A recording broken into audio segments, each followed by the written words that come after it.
Fala pessoal, aqui quem fala é o Matheus do Fogostades. Eu tô aqui nesse vídeo para falar sobre o Coringa do Luiz Castro. Eu sei que você já sabe quem é pela thumb do vídeo e é justamente sobre ele que vai ser a nossa análise de hoje, a nossa análise tática individual, que vai ser sobre o Tietê, um atleta que tem se consolidado numa posição diferente do que ele costumava fazer no Botafogo, mas também não deixa de ser a sua posição natural, onde ele conseguiu render melhor na sua carreira. Mas, antes de eu falar sobre esse assunto de hoje, eu queria pedir para você se inscrever aqui no canal do Fogostat, ativar o sininho de notificações para não perder nenhuma novidade e deixar o like no vídeo, assim você ajuda na divulgação. Tá bom, gente? Então, sem mais enrolações, vamos para o nosso vídeo de hoje. Então, agora começando com a nossa análise, antes de começar, inclusive, eu vou destacar para vocês que o jogo base para a gente fazer a análise de hoje vai ser o jogo contra o Flamengo, o clássico, a última partida em que o Tietê, inclusive, foi muito bem e utilizado de várias formas, que é o que eu vou mostrar no vídeo, tá? E vai ser no mesmo formato do vídeo do Tiquinho Soares, inclusive, se você não viu, fiz um vídeo muito maneiro sobre o pivô do Tiquinho, até antecipei o que ele ia fazer contra o Flamengo, ele foi muito bem, e eu usei a partida dele contra o Bahia como base, então vai ser no mesmo formato hoje, tá? Mas antes de eu falar sobre o posicionamento do Tietê em si, vou falar sobre a estrutura principal do Botafogo. O Botafogo entrou contra o Flamengo num 4-2-3-1, deixando o Danilo e o Tietê bem lado a lado, e o Eduardo mais na linha dos pontas, e o Tiquinho um pouco mais isolado na frente. Isso variava, obviamente, a gente já vai começar até com um vídeo que ilustra isso. Era um 4-2-3-1 que, a partir do momento que o Eduardo descia mais um pouco, virava também um 4-3-3, tá bom? Então, vou soltar o vídeo aqui para vocês verem como funcionou esse 4-3-3. Ali a bola está em disputa, mas o desenho do Botafogo fica muito bem claro, né? Dá pra gente perceber a linha de 4 defensiva, o Danilo Barbosa um pouco mais atrás, protegendo aquela zona ali entre o Cuesta e o Adrielson, também para promover aquela dobra, né, de marcação em relação ao Pedro. Foi um atleta muito perseguido pelo Adrielson. O Adrielson foi muito bem nessa parte. O Tiquinho, né, um pouco bem mais centralizado ali, próximo também ao Júnior Santos, então o Tiquinho tinha esse caimento mais para o lado esquerdo ou para o lado direito para fazer esse apoio ao ponta, e o Tietê e o Eduardo bem lado a lado, né, os dois bem próximos. Inclusive a movimentação dos dois foi muito variada durante a partida contra o Flamengo, e isso vai ser mostrado também nos outros lances, tá? Então, essa aí foi como foi montada, né, a estrutura do 4-3-3. E aí a forma como o Tietê também consegue atacar os espaços. Nesse lance, o Vitor Sá, a partir do momento que ele está com a posse, o Fabrício Bruno, que era o zagueiro pela direita do Flamengo, vai tentar proteger mais esse lado, então ele fica muito mais com a atenção voltada ao Vitor Sá. E a partir do momento que ele tem essa atenção voltada para o Vitor Sá, ele vai gerar um espaço nas costas dele, né? Que é aquele espaço que fica entre o zagueiro pela direita e o zagueiro central. E ele vai ser bem protegido, inclusive, nesse lance pelo Thiago Maia, que é quem está ali mais próximo do Fabrício Bruno. Só que mesmo assim, o Tietê nota que o zagueiro do Flamengo tá com essa atenção voltada ao Vitor Sá, e a seta já indica, né, a movimentação que ele vai fazer de atacar essas costas da última linha. Ele vai receber o passe do Vitor Sá, mas a cobertura foi bem feita, né, do volante do Flamengo. Mas mostra como essa intenção de atacar os espaços do Tietê é muito interessante. Como eu falei para vocês, a cobertura do Thiago bem feita. E aí o feitiço, né, entre aspas, vira contra o feiticeiro. O Tietê faz exatamente a mesma cobertura que o Thiago Maia fez nesse lance. O Davi Luiz vem trazendo na organização, consegue o passe aqui no ponta, no Everton Cebolinha. O Rafael, que é o lateral direito do Botafogo, vai ser atraído pelo Everton Cebolinha. E, como eu disse, né, o espaço vai ser gerado entre o lateral direito e o zagueiro pela direita do Botafogo. E esse espaço tende a ser atacado pelo jogador que fica mais por dentro, algo que o Sampaoli gosta muito. Que era para ser o Gerson, né, atacando esse espaço, mas como o Gerson não entrou na partida, o Ayrton Lucas teve essa função. E aí o Tietê faz exatamente a marcação, né, faz essa cobertura de profundidade e evita que seja criada uma oportunidade dessa maneira. Então, bem interessante ver como esses lances foram até muito parecidos, né? Um com o Flamengo e um com o Botafogo. E aí, mais uma vez, o nosso camisa 6 participando da construção. E é algo interessante também para mostrar como foram variadas, né, as formas como os meios do Botafogo atacaram. Vou até voltar um pouquinho para vocês verem como o Botafogo fez um esquema de forma bem simétrica até.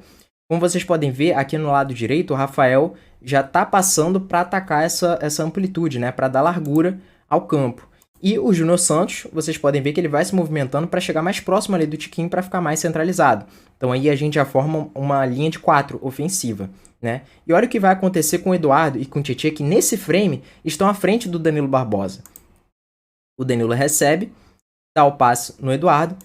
O Marçal vai fazer exatamente o mesmo movimento que o Rafael fez lá no lado direito, né? Ele vai procurar mais essa amplitude.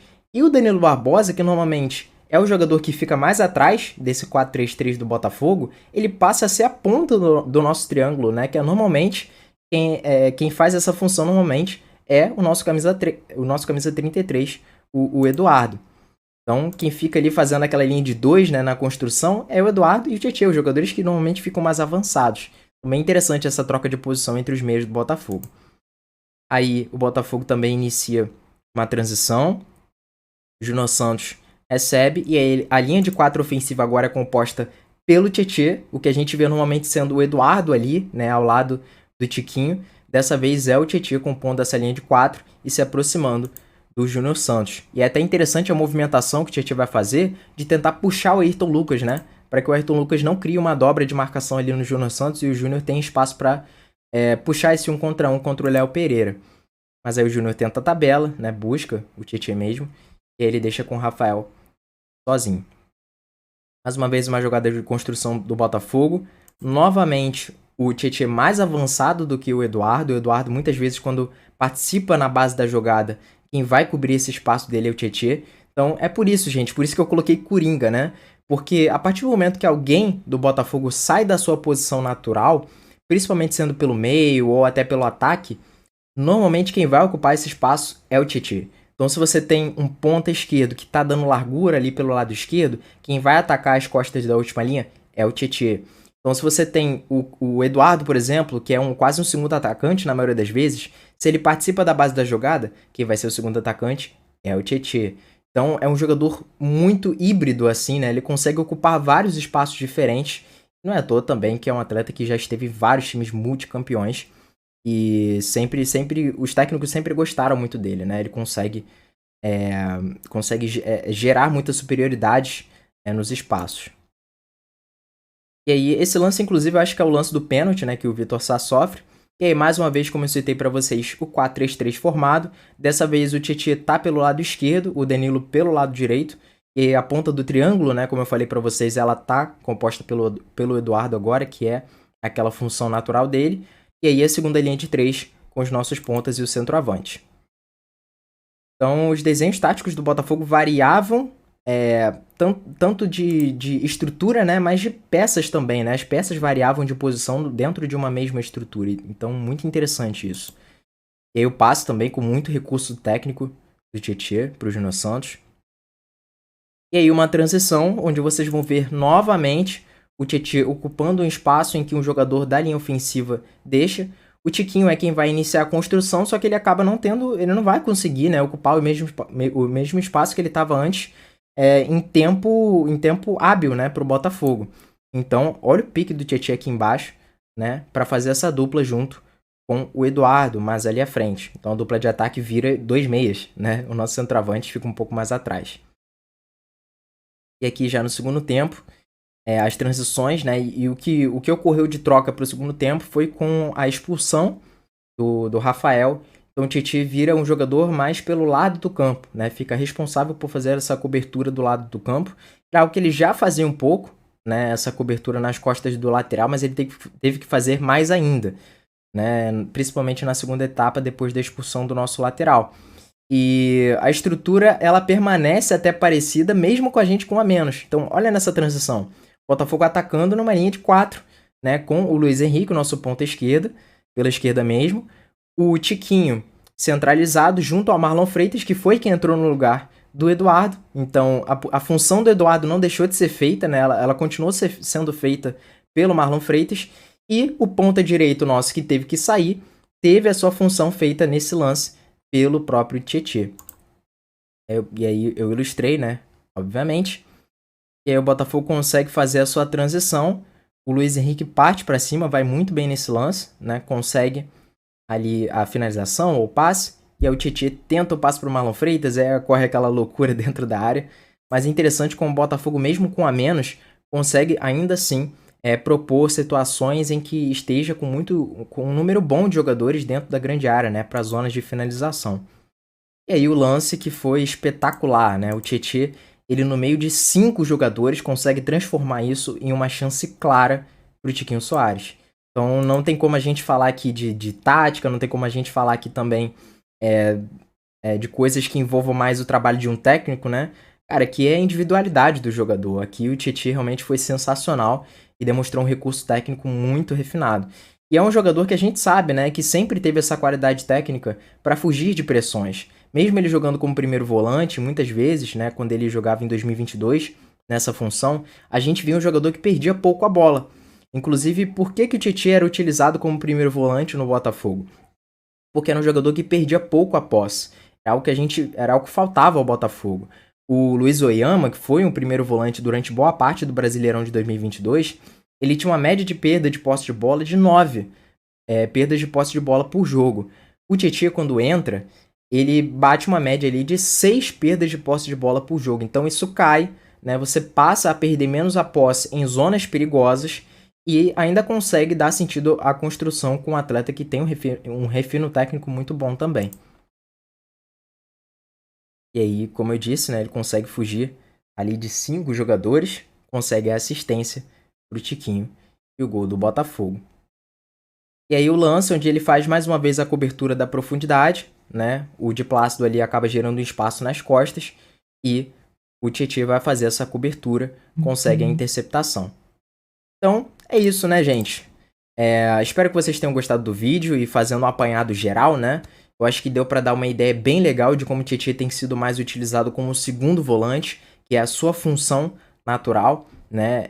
Como primeiro volante, ele fez boas partidas, né? Fez partidas muito interessantes pelo Botafogo, mas até se você olhar o biotipo dele, é um atleta que não consegue se impor tanto fisicamente quanto é necessário nessa posição, né? E quando você tem um Danilo Barbosa suprindo isso, né? Não fazendo com que o Tietê fique muito sozinho ali naquela função, auxilia bastante. Então, qual a diferença de ter um trio de meio campo, por exemplo, com Tietê, Lucas Fernandes e Eduardo? O Lucas Fernandes é um atleta que não consegue fazer a função que o Tietê faz como segundo volante. Ele não consegue cobrir essa profundidade, não consegue cobrir as costas do lateral, algo que é muito importante. E o Tietê, por si só, como primeiro volante, também não consegue se impor muito bem fisicamente. Então você perde bastante defensivamente. E qual a diferença de ter um Danilo e um Tietê? Você tem 2 jogadores que têm uma parte defensiva também muito aplicada, né? O Tietê evoluiu muito isso por ter jogado como primeiro volante, e também tem jogadores com muita saída de bola, jogadores com muito refino técnico, e que fogem bem também de zonas onde estejam pressionados. Então você ganha defensivamente e ofensivamente também, você não sai perdendo, né? Você continua tendo esses atletas apoiando. Então, o Tietê, de fato, é o coringa do Luiz Castro, né? Se você precisar que ele ocupe mais a zona central, ele ocupa. Se você necessitar, né, que ele ataque mais os espaços na fase ofensiva, ele vai atacar. Não é à toa que ele conseguiu o gol não foi à toa que ele conseguiu o gol contra o Bahia, não foi à toa que ele conseguiu assistência contra o Flamengo, não foi à toa também que ele conseguiu uma finalização bem perigosa contra o César Balerro, não foi à toa que ele conseguiu uma finalização também perigosa contra o próprio Ipiranga. E se a gente olhar até para 2022, nas vezes em que entrava um primeiro volante ou ele podia jogar mais avançado, a gente viu um Tietê determinante. Quem lembra do jogo aí contra o Red Bull Bragantino? O Patrick de Paula entra como primeiro volante, Tietê avança e consegue fazer o seu gol. Quem lembra aí do jogo contra o São Paulo? O Danilo Barbosa entra, Tietê avança e consegue sofrer o pênalti lá no Morumbi. Então é um atleta assim que quanto mais você puder promover liberdade ofensiva, né, liberdade de movimentação para ele, melhor. E não é à toa que a gente está vendo cada vez mais o Tietê potencializado. Tá bom, gente? Então eu espero que vocês tenham gostado do vídeo de hoje. E se você gostou, deixa o like no vídeo, me dá essa moral, tá? Compartilha com um amigo seu que ainda não conhece o Fogostat. Se ainda não é inscrito, se inscreva no nosso canal. Ative o sininho de notificações para não perder nenhuma novidade que eu soltar por aqui. Se você quiser receber conteúdos exclusivos, né, gráficos, dados completos, eu tenho o Telegram VIP. Então eu vou deixar o link na descrição se você quiser assinar. Fique à vontade também. Tá, gente? Grande abraço, fique com Deus Tchau, tchau.